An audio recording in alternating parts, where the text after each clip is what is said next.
Healthcare is changing, and Dr. Nancy RN is here for you. The topics are many, but each program stands on its own with 3 key action points for you to learn. Your guide to a healthier you in a changing world. Dr. Nancy RN.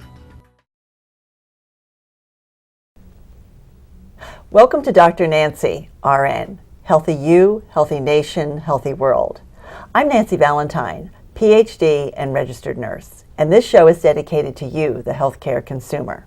And today we have a friend and colleague of mine, Betty Long, who is the president and founder of Guardian Nurses, Healthcare Advocates. Betty is a true entrepreneur, a nurse, and a wonderful humanitarian. And I want to tell you about how she got started. Her background was as a journalist. She got her first degree in journalism from Temple University, and she aspired to be a sports journalist until she had an event in her own family with her mother, who died very unfortunately when Betty was 21. And a nurse touched her heart and really made a difference in her mother's care, and consequently Betty decided to become a nurse.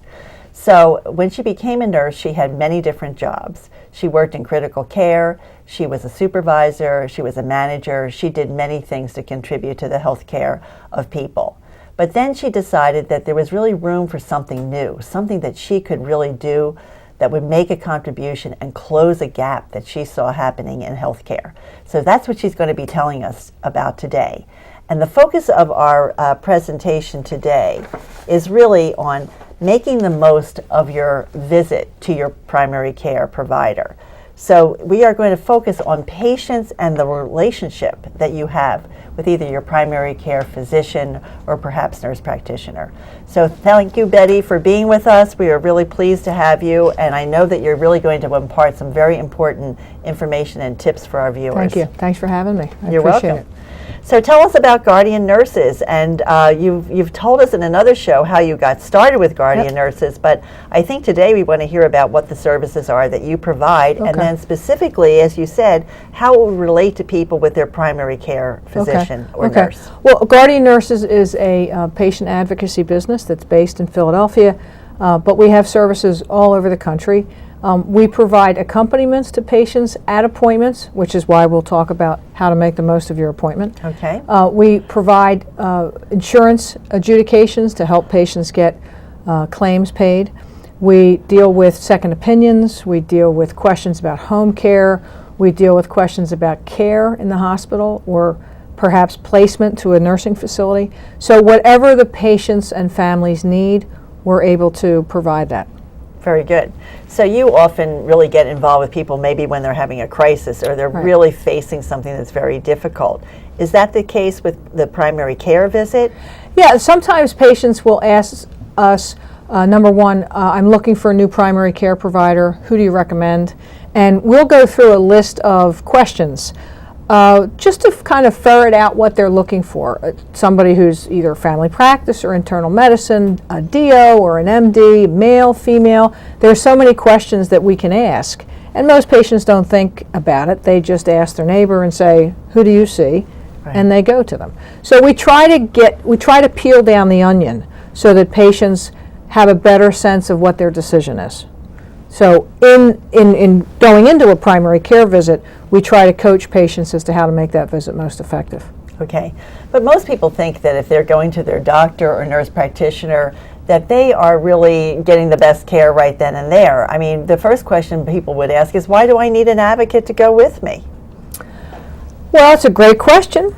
I would answer that you may not need an advocate to go with you, but if you're able to, because sometimes what happens, and I know this has happened to me, you go in and you talk with a physician and you think, I'm going to ask them this or I'm going to ask her that, and you blank out. Mm-hmm. So to have someone there to make sure that your questions are answered or at least asked is very important, because that is the most, I think what's frustrating the patients is that they go, they have the interaction, and then they have to follow up and they forget the questions, and it's kind of like, why didn't I ask that question? So it's just always, if it's not an advocate, a professional, like a nurse advocate, I would always encourage you to take someone, just so that you're right. They're hearing what you maybe not. Right. That's a very good tip, that you really don't go to these visits alone if you can work out something with a best friend or with a family member. But what I'm understanding from what you're saying is that maybe for a routine annual physical, you wouldn't necessarily take a patient advocate.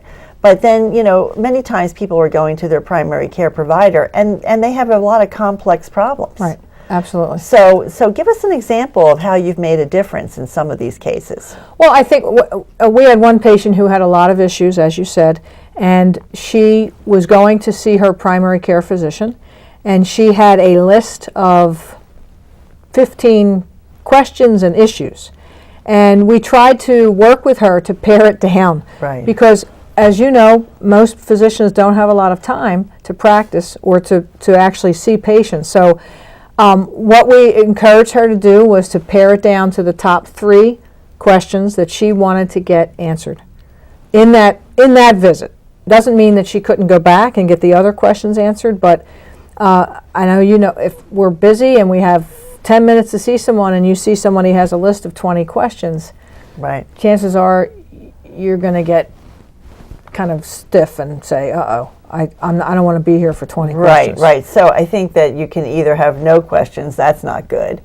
You could have some questions that you forgot, so it's always good to write them down so you know what you want to ask. But then you're giving us an example that some people have so many questions that really nothing gets answered. Well, and they have questions, and then when there are follow-up questions, when there are answers and there should be follow-up questions, they're not sure what to ask. Right. So it's helpful to have someone else there at the visit so that you can, and one of the things that I'd like to stress is the preparation for the visit. So if you're working with your daughter or your son or someone who can go with you, okay, what do you want to get out of the visit? Well, I want to know what's going on with my cough, or I want to know what's going on with this back pain. Okay, so let's prioritize that. So you have to prepare for the visit just as you would be preparing for a meeting. Right.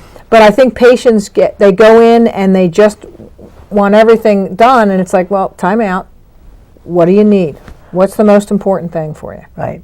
This is, I think, very relevant, especially for chronic care conditions, because often one thing leads to another, and you don't necessarily feel as the patient or the family that there's much relief, that there's really, there's not enough happening, that you feel that you're really making a dent in your healthcare situation. So I think the point that you've made is very good, Betty. The visit is really just a beginning in some ways. It's an encounter. It's to get some diagnostic work done, perhaps some testing done, some validation, meaning, do you have this problem, or what's the extent of the problem, or what can you, expect if you have this problem. But really, after that comes your care plan. What happens after the visit is critical, because if you don't really have a care plan, and you don't follow up on a care plan because you don't even know what it is to begin with, you're going to be back at the next visit even as confused, if not more so, than the one before. Absolutely. Do you see that happening? Absolutely. And I think I'm glad you brought that up, because what we say to patients is that you must not leave the visit unless you have a care plan, or what I call a game plan or an action plan. And it should be clear as to who's doing what. The doctor's going to order this test, okay, then I need to get that test. And then the doctor's going to put me on medication, I need to get the prescription filled. Right. So there is a partnership in terms of what the provider is doing and what you're doing as the patient. Right. You should not be a passive participant in this. Right. But how do people access your services for this? And then the second question is, what does it cost, and how do they pay for it? So our services, you can certainly go to guardiannurses.com. We are based in Philadelphia, but we have nurses all over the country. So if there's someone in your family that's based in Florida or California, we do have nurses who could provide accompaniment services. So guardiannurses.com is our website. The cost of it is dependent on the time that is needed. So while some of our services are covered through employers or unions or an employee assistance program, we do provide services to private clients, and that's on an hourly basis. But we try to assess, when we talk with folks up front, okay, what are your goals? It's kind of like just another visit with your doctor. What are your goals? How can we help? And can we help? we don't want to engage you unless we think we can help. We don't Right. want to waste your money. Right. So. Right. So in terms of those different payment mechanisms, not everyone belongs to a union.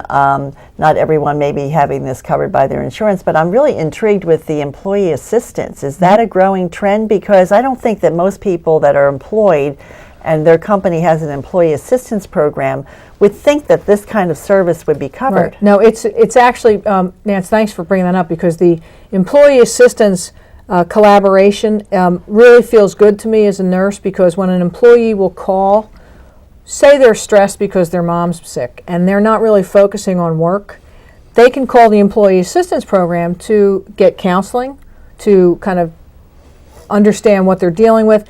But if the counselor understands that it's because their mom's sick and maybe she's in the hospital and maybe she's being sent to a nursing facility and they don't know where to send her, the counselor can say, hey, we have guardian nurses, we have a patient advocate that can help you.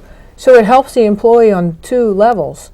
And that really, I think as a nurse, that's a great service. It is a great service because so many people are dealing with aging parents, or if they have a sick child, and it really is an incredibly stressful situation. And having someone that you could talk to that not just listens to you, but can actually have an action plan that helps you to move ahead in that kind of situation sounds like a tremendous boost. Right. Yeah, when we partnered with a few employee assistance programs, it made a difference to me in terms of our business model, because it really reached more patients. Right. And it also provided the service when employees wouldn't necessarily think about it. Right, right. So do you find in those companies where you do have those contracts that the employees are actually accessing you for such services? Yes. In fact, one of the EAPs that we work with, I think we are the second or third most frequent reason for referral. That's great.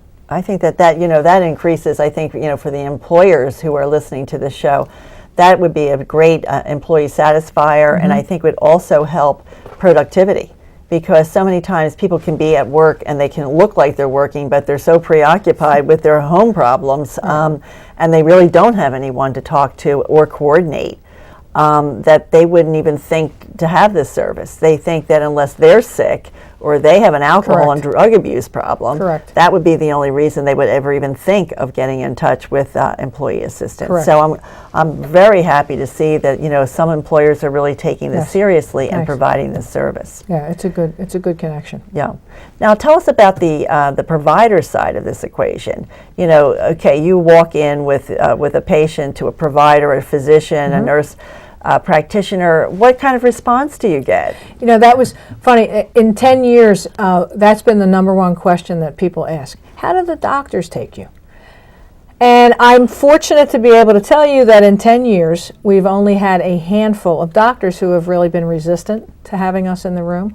All of our nurses wear name tags that identify themselves as a nurse.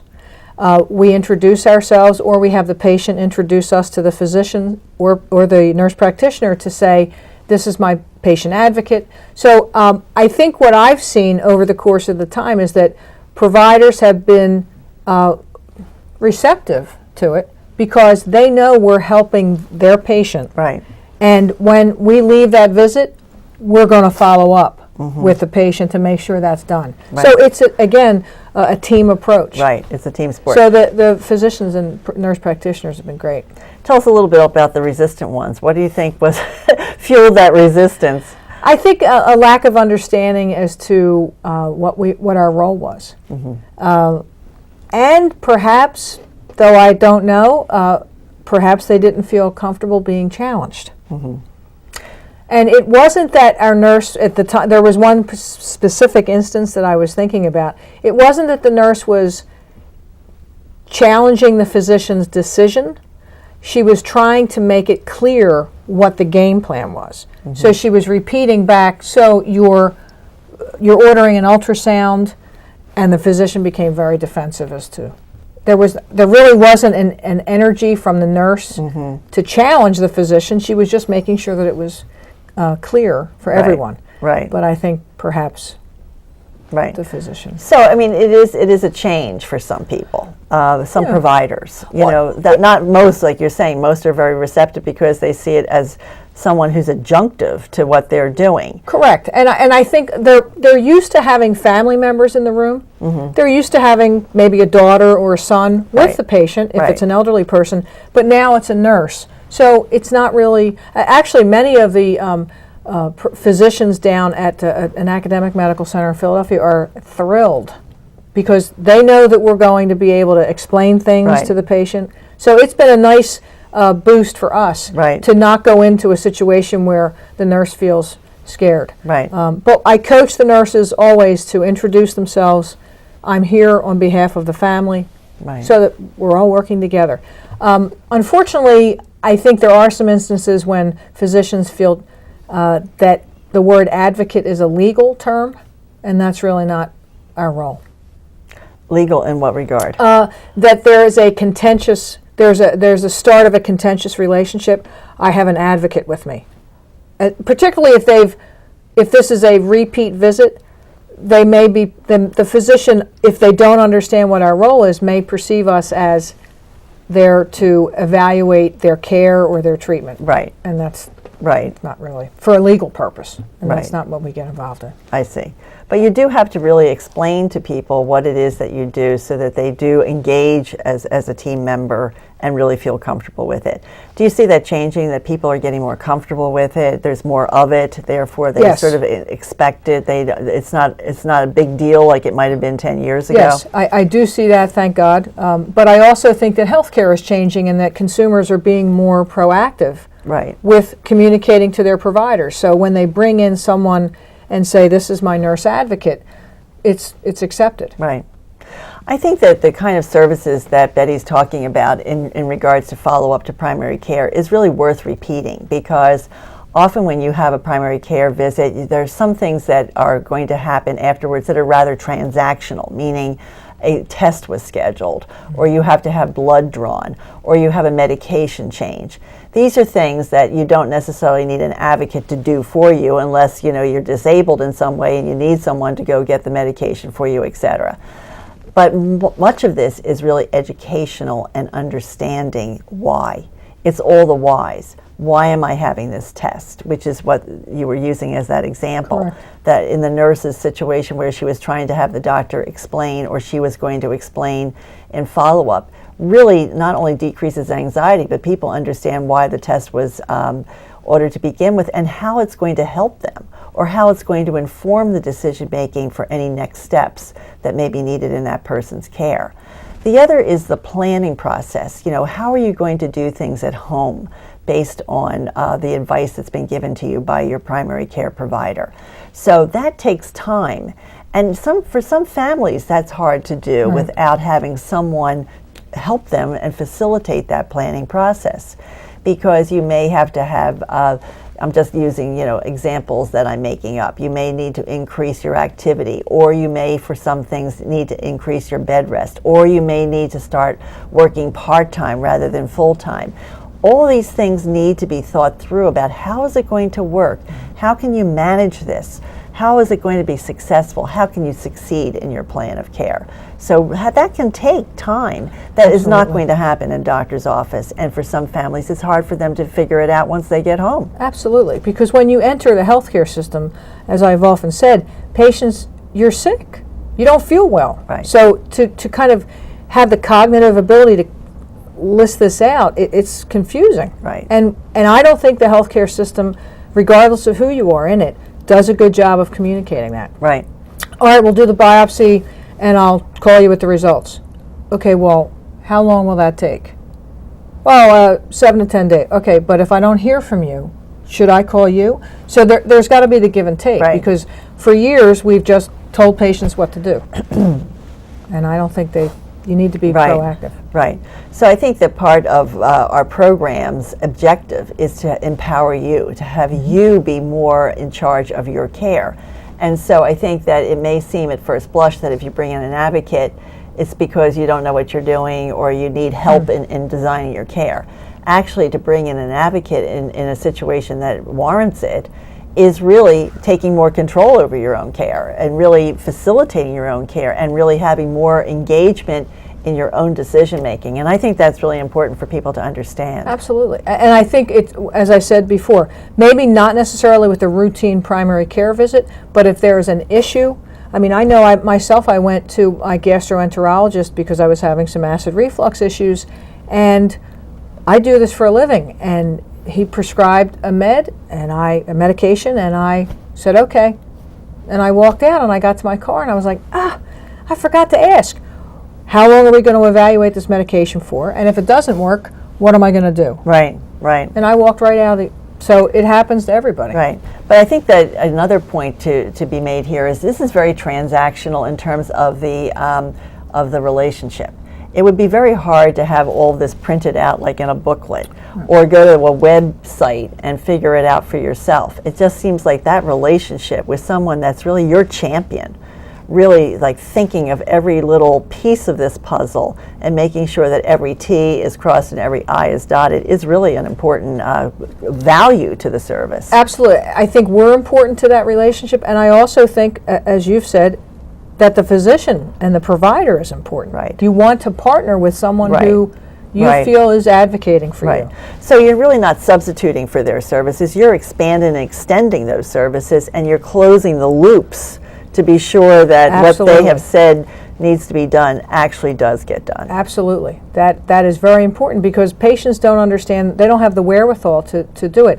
And I think our services, particularly when there's a critical issue or a life-changing diagnosis, you're really not, you're kind of deer in the headlights. And it's helpful to get somebody to take your hand and say, okay, this is what we're going to Right. do. I think that's another good point that Betty's made. This is not an intelligence test. The smartest people can go to their healthcare provider and they can be overwhelmed with anxiety, fear, and confusion. So it's really around having that person that says, you know, time out, we can figure this out, we can do this together. And so I think that really everybody can use this, you know, again, where it's warranted. What's your sense of the future? Where do you see this kind of service going? Well, I do hope that advocacy, just in terms of patients bringing someone, whether it's a professional advocate or a nurse advocate or a social worker, I do think that the healthcare system has to flex a little bit because it really is about partnering and so that we can have better Right. outcomes Right. and we can have more efficient use of resources. You know, there's no one that says it has to be done this way. Right. We can change. Do you sense that you really do save money doing this service? Absolutely. We have proven that time and time again with our corporate clients that we are able to affect change and reduce claims based on the impact of our services Right. over time and time again. Right. Well, with 30 million more people, at least 30 million more, entering the primary care system, it looks like you have a lot of business opportunity ahead, Betty. And I wonder how that's going to work. I mean, with so many more people coming into the system, there's a lot of national concern about primary care in general. You know, there are certainly not enough physicians that are training to become primary care physicians. There's just not enough in the pipeline. Even nurse practitioners that are expected to double their numbers from about 50,000 today to about 300,000 over the next 7-10 years. Even physician assistants that are also getting into the game. It's not enough providers for that many more people. So when you add advocates onto this equation, do you think it's doable? I think that we can help patients make better decisions so that when they're partnered with a primary care provider that we can enhance that and maybe make it less cumbersome to go to an appointment, or we can suggest phone calls. I mean, I think Right. there's opportunities for us to play a part in that. Right. Absolutely. Well, it sounds very exciting. Thank you. And I think that we've learned about Betty's Guardian Nurse company, and she's been a founder, the president, and I mean, she's really put her heart and soul into building this for you. So thank you very much for joining us, and I hope that this will help you and give you tips for your primary care visit in the future. Have a wonderful day. I hope you enjoyed our conversation today and that the information will help you in meeting your health goals. Catch this program and other conversations on the website, drnancyrn.com. Or you can write to me as well. I welcome your comments and feedback. Thank you for listening and join us again. And remember, with health all things are possible.